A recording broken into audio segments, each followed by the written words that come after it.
Sí. Bueno, quisiéramos partir esta actividad agradeciendo primero a Patricio por aceptar la invitación del Instituto Milenio MIP para participar de este ciclo de charlas que tiene como principal objetivo relevar distintos temas de distintos estudios e investigaciones en género en el ámbito de la economía. Hoy día, bueno, nos acompaña, ya lo dije, Patricio Valenzuela. Patricio es académico de la Universidad de los Andes y también investigador del Instituto Milenio. Hoy va a ser una charla sobre desigualdad de género y salud mental en tiempos de crisis. Patricio, cuando quieras, puedes comenzar. Bien, perfecto, muchas gracias. Deja poner el slide.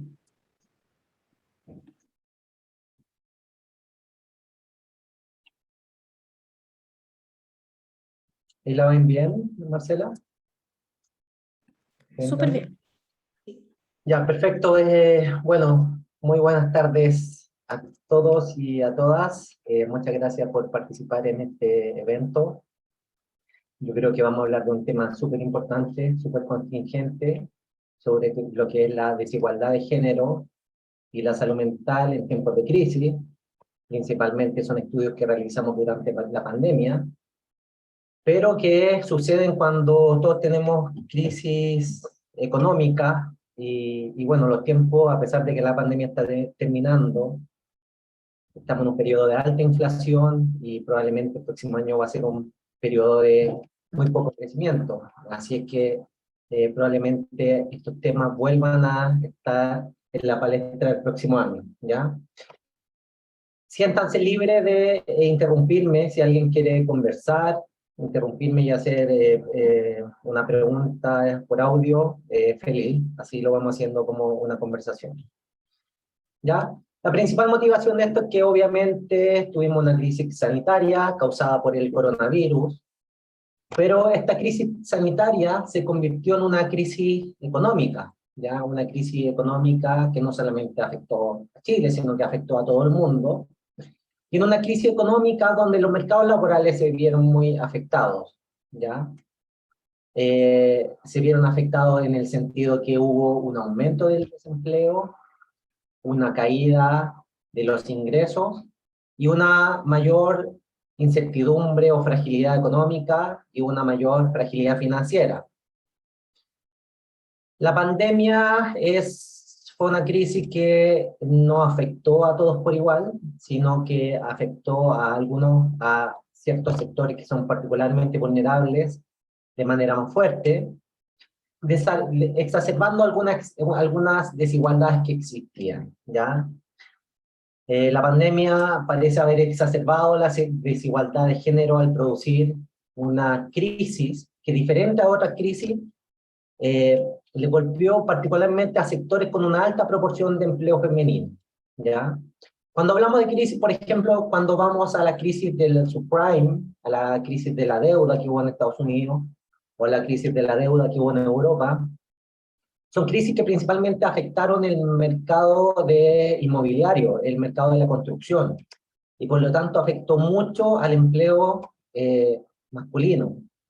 Sin embargo, la crisis que tuvimos durante la pandemia es una crisis que golpeó mucho al sector servicio, mucho al sector de restaurantes, de hotelería, residenciales, retail, y obviamente son sectores con una alta proporción de empleo femenino, ¿ya? Por lo tanto, fue una crisis que afectó particularmente a las mujeres. Entonces, ¿qué vamos a hablar hoy día en esta charla? El objetivo de esta charla es presentar evidencia del panorama general de las diferencias de género en el deterioro de la salud mental y en el bienestar psicológico debido a la pandemia del COVID, pero yo me atrevería a decir que muchos de estos resultados se pueden extrapolar para futuras crisis. Obviamente un tema que ha estado en las noticias.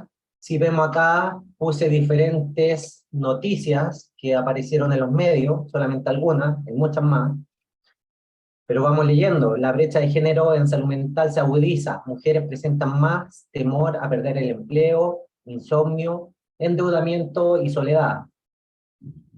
Hubo un aumento explosivo de los remedios para tratar enfermedades mentales, ¿ya? De hecho, hubo escasez de ansiolíticos, escasez de antidepresivos y otros remedios para la salud mental. El efecto de la pandemia: mujeres de 35 a 45 años sufren más deterioro en salud mental. Y esto es un problema grave en el caso de Chile. ¿Y por qué digo un problema grave? Porque el acceso al tratamiento de la salud mental en Chile es muy difícil, ¿ya? Y solamente está limitado, o solamente quienes tienen menos problemas financieros, y quienes son menos golpeados por la crisis, son solamente los que pueden acceder a un tratamiento de salud mental, ¿ya? Como vemos, salud mental y pobreza en Chile, solo el 19% de las personas que requieren atención tienen acceso, pero sí ya han comenzado a haber algunas discusiones y algunas propuestas para expandir la cobertura de la salud mental en Chile, no solamente de las mujeres, sino de todos. Por ejemplo, la superintendencia obligará a la ISAPRE a elevar sus actuales coberturas de salud mental. Esta es una noticia vieja, ya algo se está haciendo. Lo que vamos a hablar hoy día está basado en 3 estudios que yo he realizado.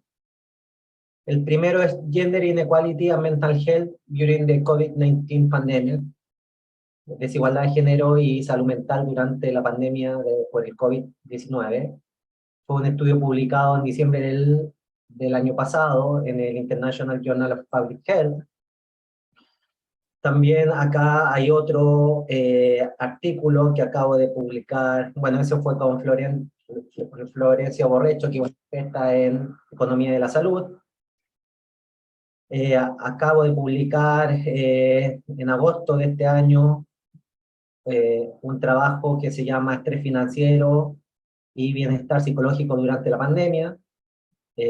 También en el International Journal of Public Health, también con Florencia Borrecho y con Federico Dolores, que es un experto en desarrollo de la Universidad de Santiago, y Florencia de la Universidad Adolfo Ibáñez.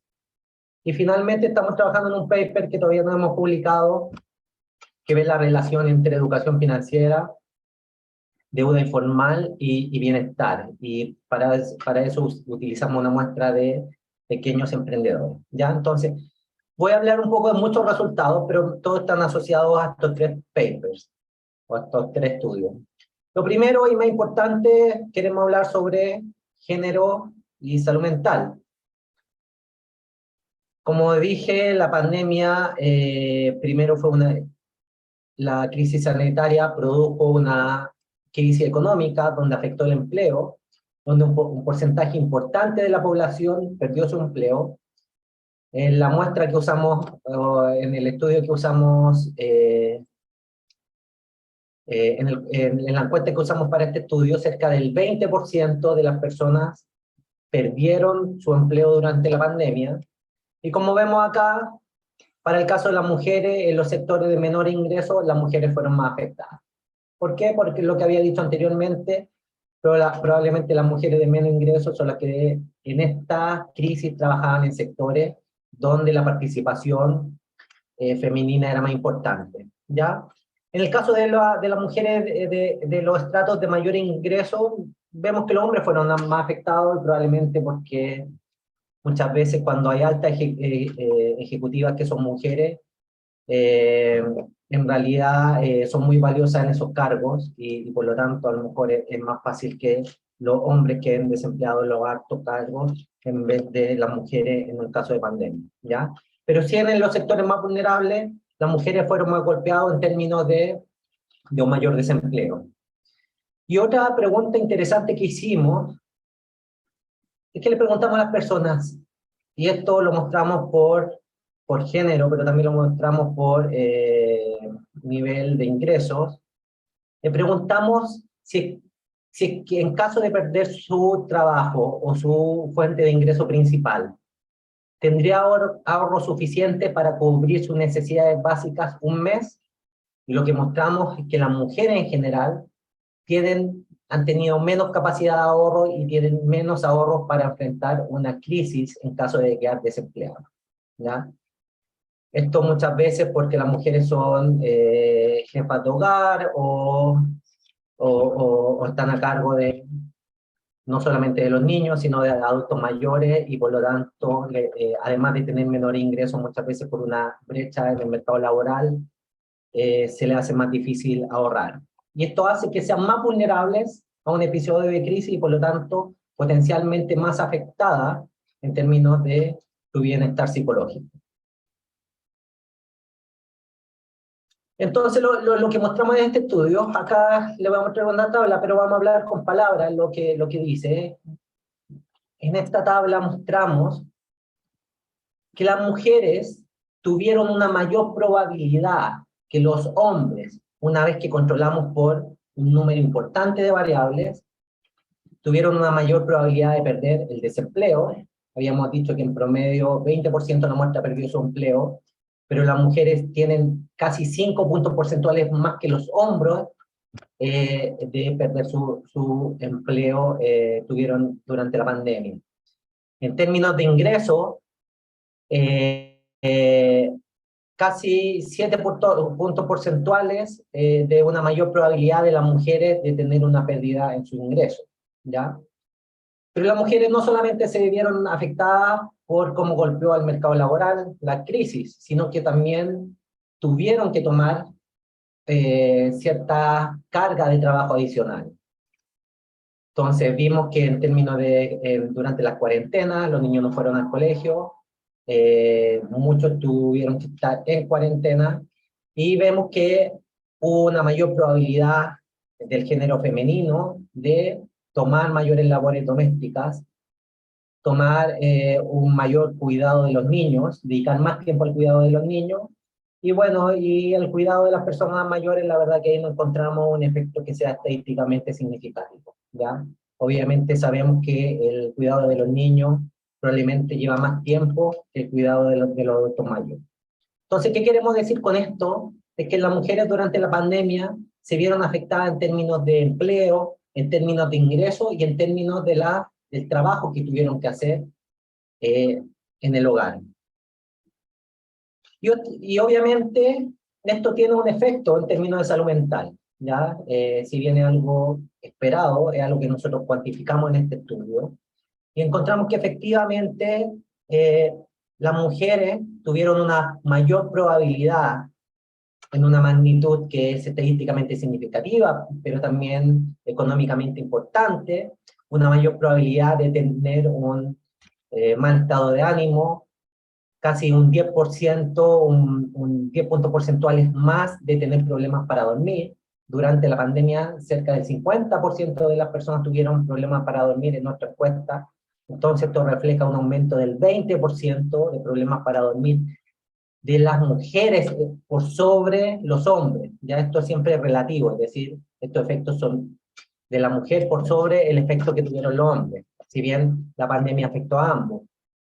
Aumentó en cerca de 10 puntos porcentuales el deterioro del estado de ánimo de la mujer en relación a los hombres, aumentó un sentimiento de estrés y un sentimiento de tristeza, ¿ya? Obviamente que esta fragilidad económica que se transformó en una fragilidad financiera hace que estemos más intranquilos y obviamente se traduce en una peor salud mental. Cuando vamos al diagnóstico, tratamiento y medicación, también encontramos que en las mujeres hubo una mayor proporción de que hay cerca de 2 puntos porcentuales mayor en las mujeres que los hombres de ser diagnosticadas con un problema de salud mental, una mayor probabilidad de tener tratamiento y una mayor probabilidad de medicación, ¿ya?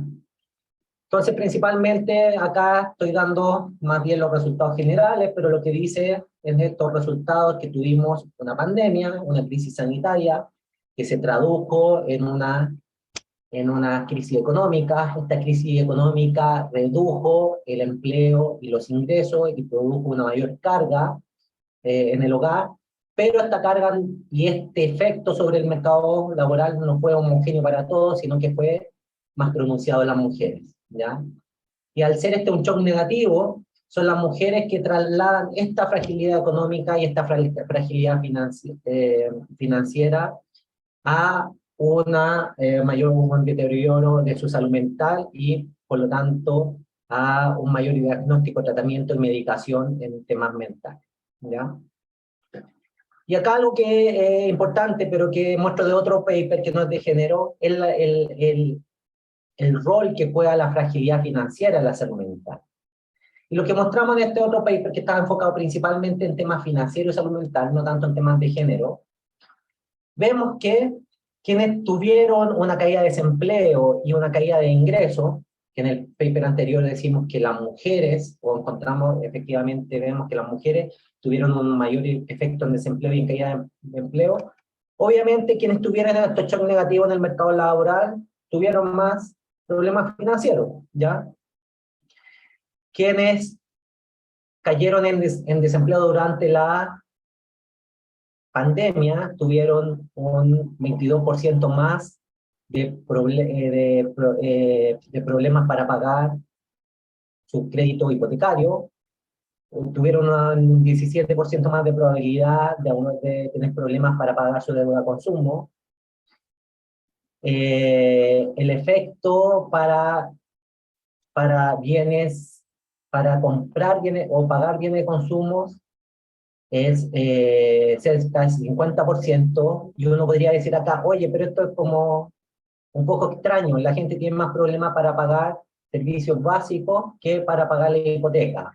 Lo que sucede acá es que la gente, que acá en la hipoteca tenemos solamente familias que tienen una casa propia, por lo tanto, y acá tenemos gente que tiene también deuda de consumo, entonces obviamente esta gente es menos vulnerable en términos de situación financiera, son personas con mayores ingresos. Pero sí en las personas de menores ingresos vemos que quedar desempleado afectó de una manera importante el tener dificultades para pagar incluso los bienes y servicios básicos. Y por último, vemos que si hubo desempleo o una caída en el ingreso, hubieron dificultades para generar ahorro, ¿ya? Ahora esto es importante porque la fragilidad financiera afecta, afecta la salud mental por dos razones. Uno, yo quedo desempleado, eso significa que no puedo pagar mis cuentas. ¿Quiénes quedaron principalmente más desempleados durante esta pandemia? Las mujeres tuvieron más dificultades financieras, y eso hace que yo me estrese o que tenga problemas de salud mental por dos razones. Una, porque no puedo pagar las cuentas. Pero obviamente todos los que vivimos en familia sabemos que cuando tenemos problemas financieros, muchas veces comienzan los conflictos dentro del hogar. Y esos conflictos dentro del hogar, causados por problemas financieros, también me pueden provocar problemas de salud mental. Y efectivamente encontramos que quienes tuvieron problemas para pagar la hipoteca, tuvieron problemas para pagar su crédito consumo, sus bienes y servicios básicos y su falta de ahorro, aumentaron sus conflictos dentro del hogar. De hecho, hay cierta evidencia, no es un tema que yo he trabajado, pero sobre violencia, han salido algunos papers sobre cómo fue el tema de la violencia durante la pandemia. Pero no solamente hubieron los conflictos fueron más frecuentes, sino que, y esto es particularmente grave, fueron de una mayor intensidad.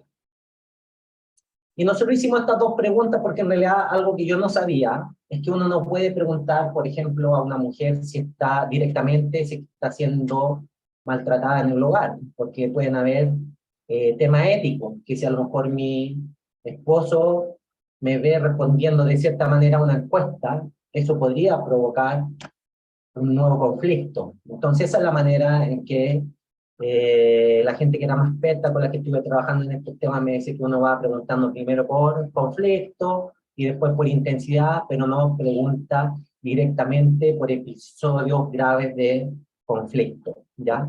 Pero sí aquí hay evidencia que que la fragilidad financiera está causando mayores conflictos en el hogar y también esto principalmente asociado a que hay ciertos problemas para problemas financieros. Y finalmente, quisiera enfatizar el rol de la educación financiera. En otro proyecto que estamos trabajando, que este es un proyecto que no fue a personas, sino que encuestó principalmente a emprendedores, lo que encontramos es súper interesante. Encontramos que hay una demanda importante, una demanda latente por educación financiera.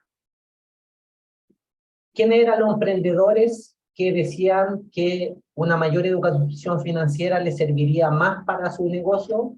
Eran los jóvenes, las personas de menos educación y las mujeres, ¿ya? Y esto era súper importante porque quienes tenían menos educación financiera, en este paper nosotros encontramos que fueron más propensos a caer en manos de prestamistas informales, ¿ya?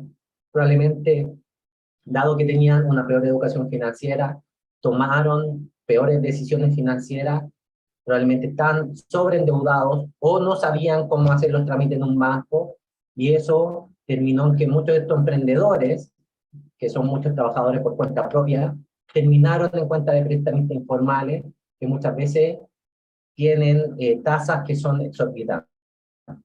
Entonces acá lo que les muestro es que las mujeres tienen una mayor probabilidad de argumentar que una mayor educación financiera le ayudaría a su negocio, ¿ya? Aquí cerca de un 7% las mujeres, hay un 7% más de probabilidad de que las mujeres digan que necesitan más educación financiera que los hombres. Y esta necesidad de educación financiera también es consistente con otras medidas que nosotros logramos. Por ejemplo, aquellos emprendedores que reportaban que reportan ingreso y gasto, que proyectan ingreso y gasto, que separan el presupuesto del negocio y de la familia, son quienes tienen menos necesidad de educación financiera. Eso nos da cuenta que quienes estaban usando buenas prácticas de educación financiera, en realidad ellos argumentaban que no necesitaban la educación financiera para mejorar con su negocio. Y como dije, esto es sumamente importante, no voy a mostrar las tablas, pero sí están los resultados en el paper. Es sumamente importante porque durante la pandemia, obviamente cuando hay problemas financieros y cuando hay problemas de escasez de crédito, es un momento donde proliferaron los prestamistas informales, con algunos modelos conocidos como el gota a gota, el paga diario, y el problema es que muchas veces este dinero informal está asociado a altas tasas de interés y muchas veces en amenazas. Y lo que mostramos nosotros es, por ejemplo, que si yo voy a un banco y el banco no me presta dinero, yo estoy peor mentalmente. Es decir, yo pensaba que podía solucionar mi problema con el banco, pero al final, por alguna razón, el banco no me prestó. Si no me presta, estoy peor. Si el banco me presta, mi salud mental mejora. Pero ¿qué vemos con los prestamistas informales? Vemos al revés. Vemos que si un prestamista informal me presta plata, yo veo un deterioro de mi salud mental. ¿Por qué? Porque me prestó plata, pero después significa que estoy más endeudado, que tengo mayores problemas financieros y finalmente que también estoy asustado potencialmente por sufrir ciertas amenazas, ¿ya? Entonces, algunas conclusiones y después si tenemos espacio quiero decir algunas cositas más. Nuestro estudio muestra un panorama general de las diferencias de género en el impacto psicológico de la pandemia en Chile. La pandemia intensificó brechas de género que ya estaban presentes en la sociedad chilena, brechas presentes en la salud mental y en el mercado laboral. O sea, eran brechas que ya existían, pero este shock negativo que vino la exacerbó. Y esta disparidad está fuertemente asociada a la mayor fragilidad económica y financiera de las mujeres y al aumento de las tareas del hogar y del cuidado de los niños, ¿ya? Esto es grave porque apunta a una acumulación de las vulnerabilidades que ya venían existiendo, ya que los roles tradicionalmente asociados a cada género y la fragilidad financiera se combinaron, creando mayores desafíos para las mujeres durante la pandemia del 2020. Sin embargo, si bien, como dije anteriormente, la pandemia está terminando, tenemos una inflación del 14%, esto significa que los ingresos reales están cayendo, nuestros ingresos ya no nos sirven para para comprar lo mismo que comprábamos hace un año atrás con nuestro mismo ingreso. Y es probable que el próximo año sigamos con una inflación alta y que tengamos una caída del producto del 1%, lo que significaría nuevamente aumentos en el desempleo. Por lo tanto, esto podría generar nuevas fragilidades económicas, nuevas fragilidades financieras y provocar nuevos problemas de salud mental. En términos de políticas públicas, si usted me pregunta entonces cuáles son las políticas públicas que necesitamos, lo primero es decir, estas crisis no le pegan a todos por igual. Entonces es importante que las políticas estén focalizadas en los sectores más vulnerables. Desafortunadamente, por quizá un retraso en el gobierno anterior en llegar con ayuda a los más necesitados, muchas veces caímos en un retiro de pensiones universales, ¿ya? Esas políticas universales no son buenas. Primero, ¿por qué? Porque una política universal de retiros previsionales hizo que hubiese una mayor inflación. No es el único factor, hay muchos factores. Hay un factor internacional que es súper importante, que el Banco Central generalmente le puso menos énfasis, pero que ha sido tan importante como los factores internos. Pero sí ayudó a que hubiese mayor inflación y que afectara principalmente a los sectores más vulnerables. También cuando usamos políticas que son universales, dejamos menos recursos para llegar a los sectores más vulnerables. La segunda política es ampliar la cobertura en salud mental. De acuerdo a un análisis que hizo la Superintendencia de Salud el año 2020, la bonificación efectiva promedio de los planes frente a una prestación de salud mental fue cerca del 30%. En cambio, si uno va por otro problema, por un problema físico, la bonificación es cerca del 60%. Es decir, tenemos menos seguros para poder financiar nuestra salud mental. Esto asociado a que la salud mental es extremadamente cara. Todos sabemos que un psicólogo por una hora cobra cerca de 50 a 60 mil pesos, que es principalmente un monto que pueden solamente pagar quienes no están siendo afectados económicamente. Y tercero, es importante expandir la oferta de educación financiera. Yo soy profesor de finanzas, yo no soy un experto en género ni tampoco en temas psicológicos, yo soy principalmente problemas de finanzas y llego a estos temas por el tema de la fragilidad financiera. Pero sin duda una mayor educación financiera permite a las personas administrar mejor sus recursos y su patrimonio a través de mejores decisiones de ahorro, endeudamiento e inversión, ¿ya?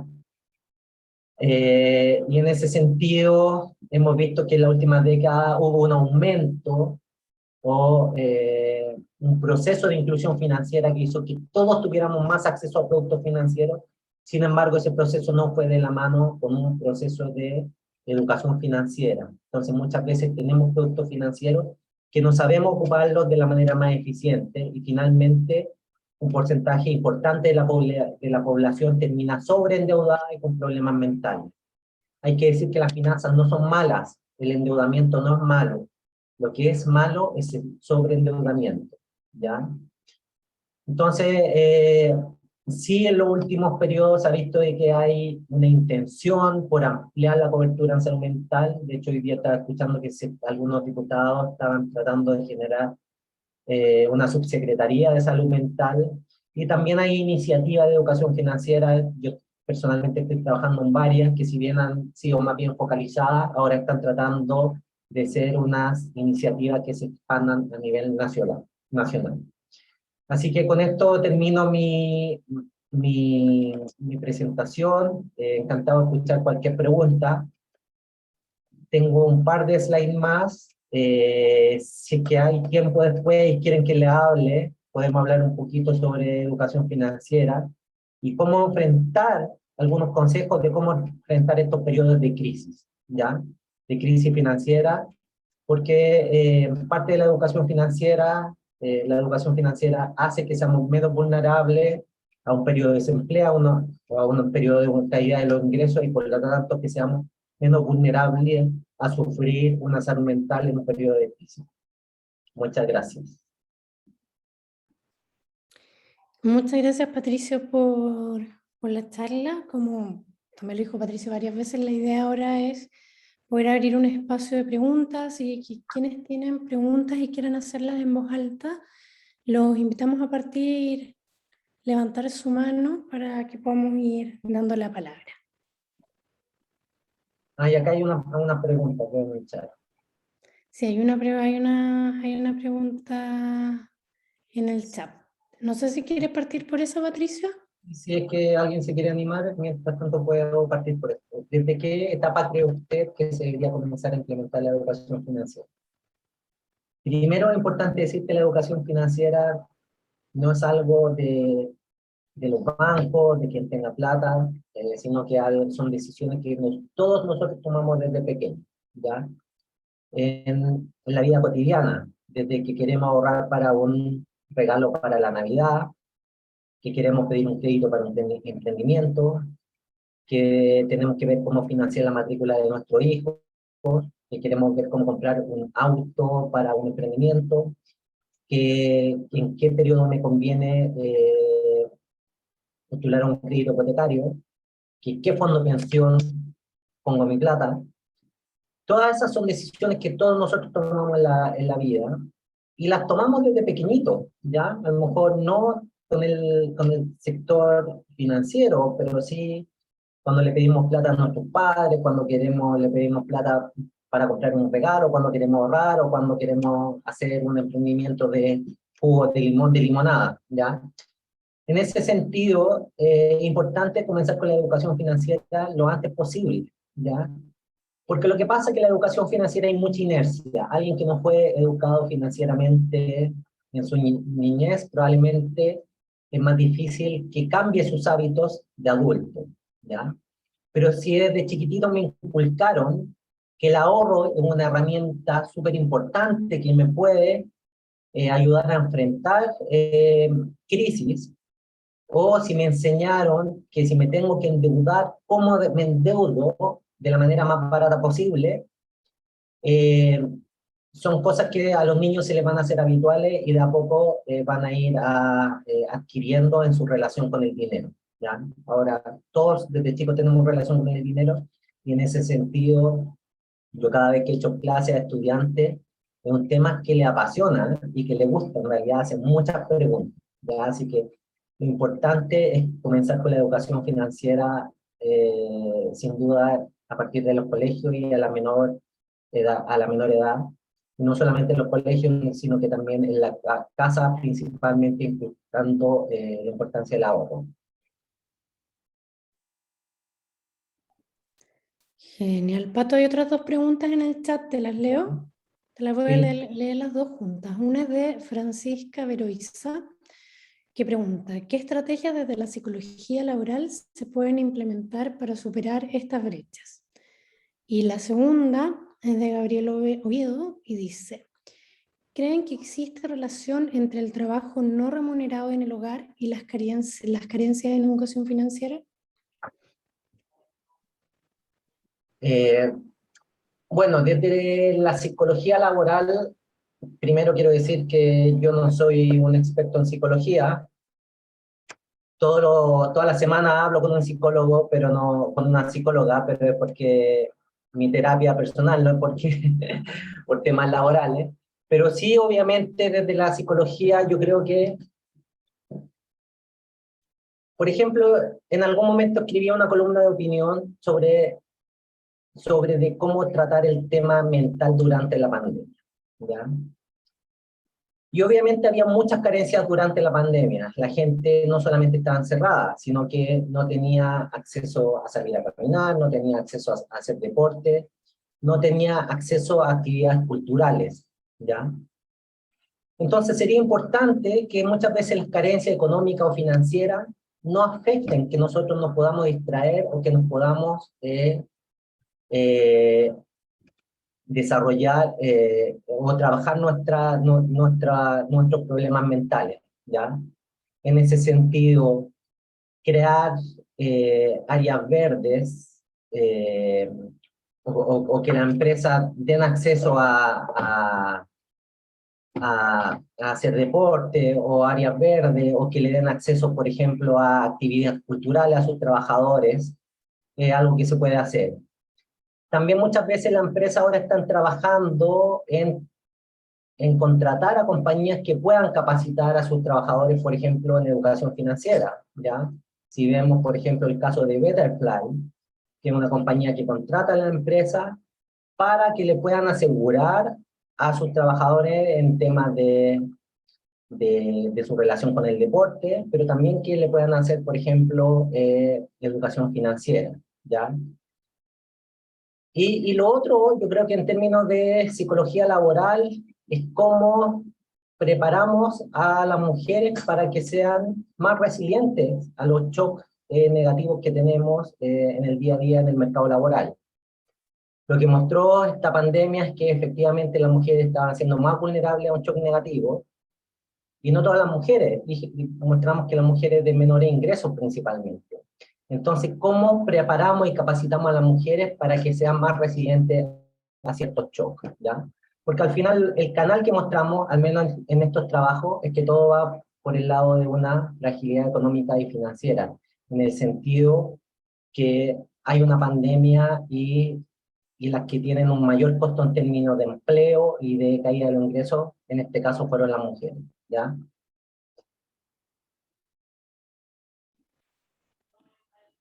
Genial. Y la segunda ¿Creen pregunta que te la leo, existe Edwin. relación entre el trabajo no remunerado en el hogar y las carencias en educación financiera? Eh, yo diría que, a ver, muchas veces hay una relación importante, la educación financiera. Los niveles de educación financiera en Chile no son igual para todos, ¿ya?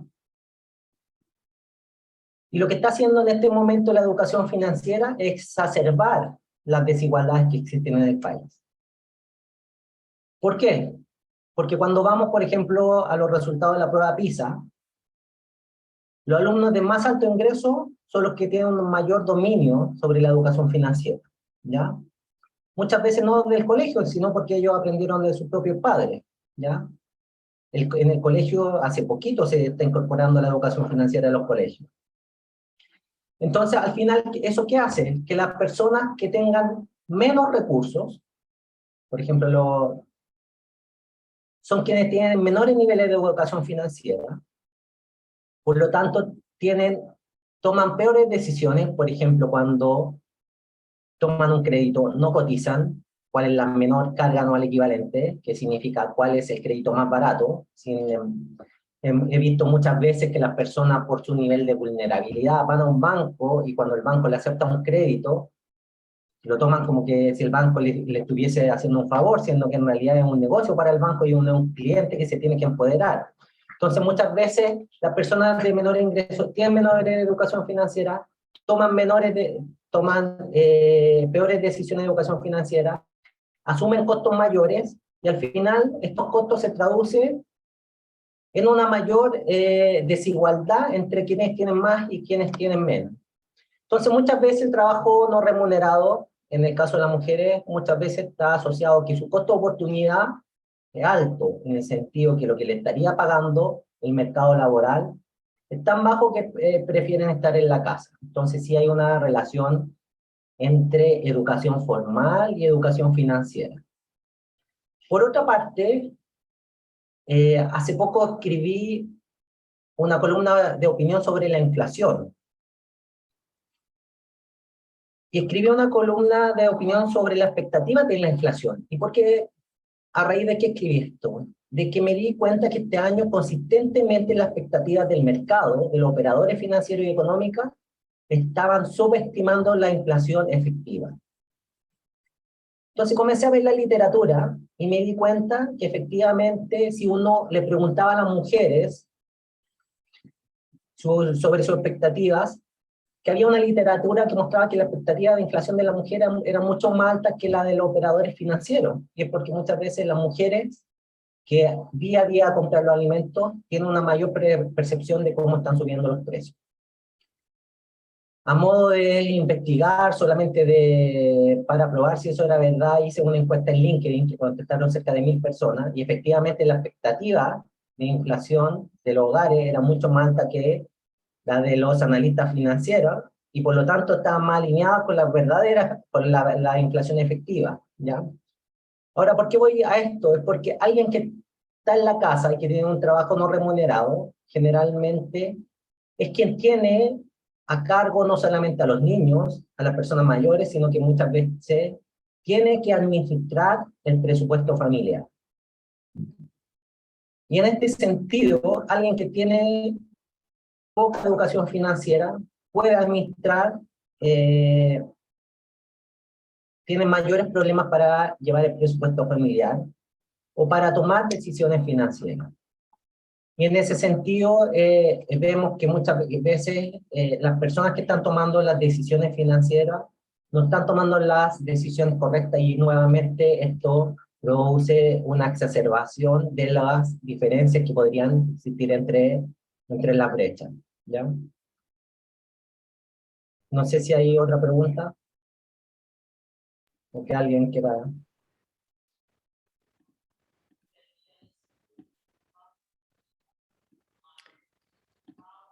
Tenemos todavía unos minutos, yo creo, para una última pregunta, si quieren hacerla o levantando la mano o escribiéndola en el chat.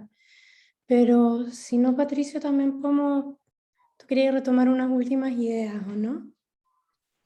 Sí, no, más que nada lo que me gustaría decir, y aprovechando que a lo mejor acá hay mujeres que son influyentes y pueden llevar a sus instituciones cuáles son algunos consejos que uno le podría dar a las mujeres.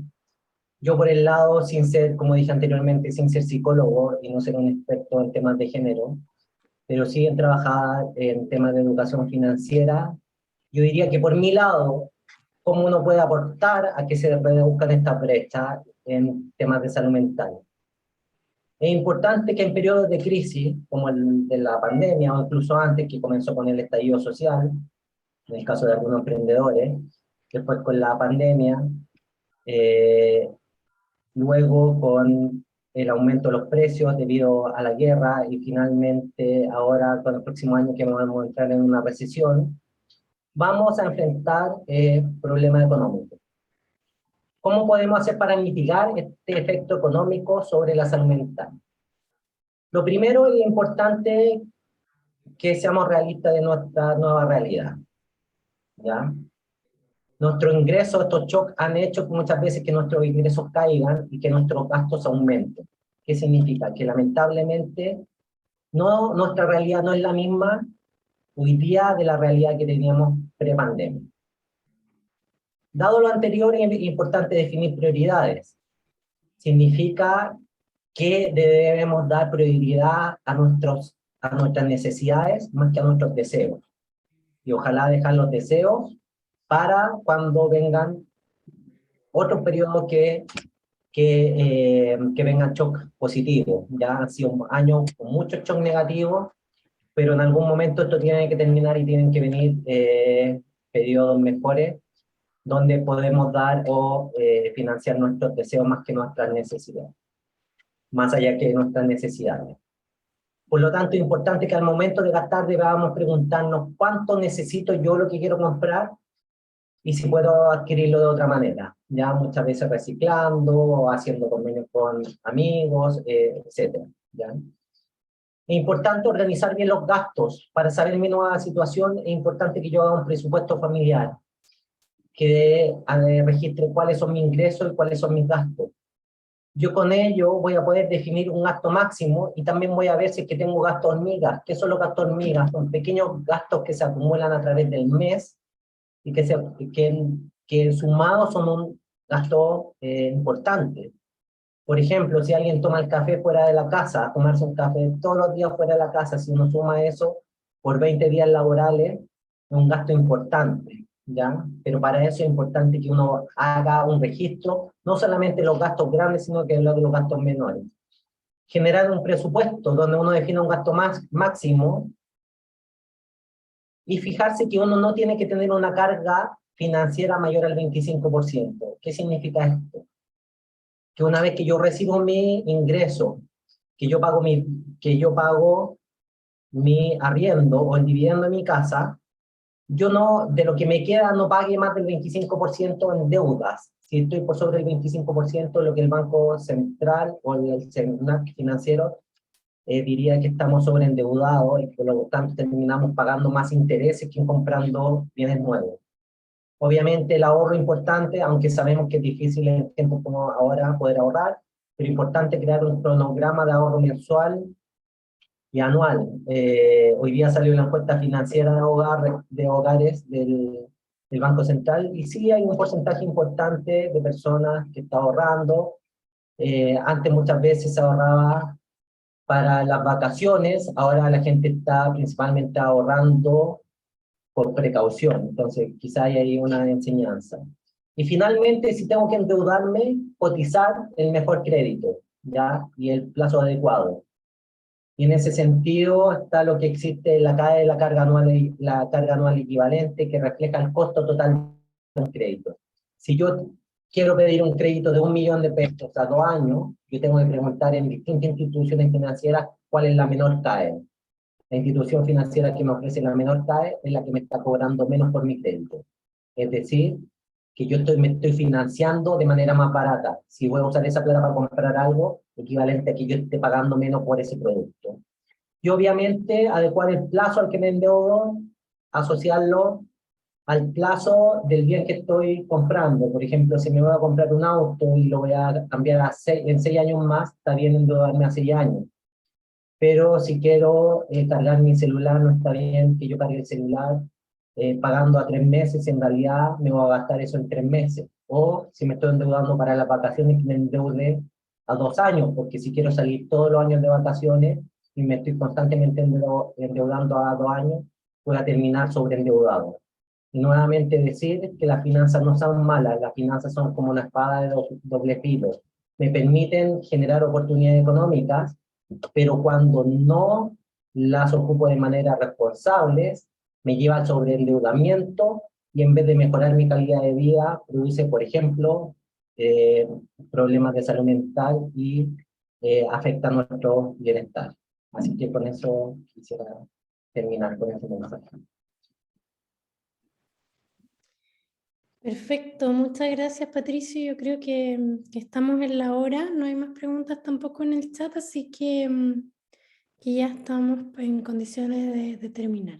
Nuevamente te agradecemos mucho por haber aceptado la invitación de participar en esta actividad, y también agradecemos a todas y todos quienes nos acompañaron el día de hoy y quienes hicieron preguntas también. La próxima semana tenemos otra charla a esta misma hora, también en temáticas de género, a la cual también los dejamos y las dejamos cordialmente invitadas. Muchas gracias, Patricio. Que estés No, muy muchas bien. gracias a todos y todas las que participaron. Espero que haya sido interesante. Cualquier cosa que necesiten pueden pedir la charla o también ahí en el mismo instituto hicieron algunos reportajes menores sobre estos temas, sobre los papers que publiqué, entonces son más de lectura general. Pero espero que le haya sido de utilidad y muchas gracias por la invitación. Genial. Gracias, Patricio. Gracias a todos y todas. Chao.